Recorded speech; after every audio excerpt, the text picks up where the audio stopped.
Maintaining good relation with blood relatives, রক্তের আত্মীয়দের সাথে সুসম্পর্ক রাখা, রক্তের সম্পর্ক। আমাদের কিন্তু এটাতে অনেকের গাফলতি আছে।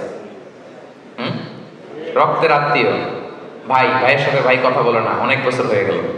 বাংলাদেশে তো এগুলো নাই, তাই না? হ্যাঁ, অনেক। এজন্যই তো আমরা এগুলো রিমাইন্ডার দিচ্ছি আপনাদেরকে, যাতে আমরা শুধরে যাই, যাতে ভালো হয়ে যাই, ঠিক কিনা?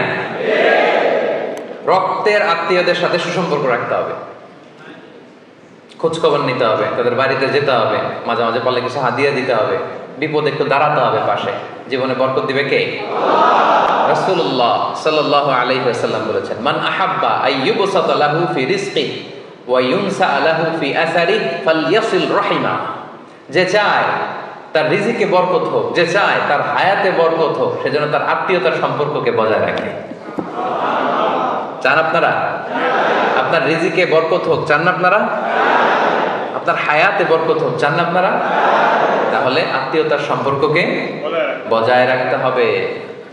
খোঁজ নেবেন, দেশের বাইরে যারা আছেন মাঝে মাঝে ফোন দিবেন, খোঁজ নেবেন, বিপদে পড়লে এগিয়ে যাবেন। আপনার জীবনটাকে বরকতময় করে দিবে কে?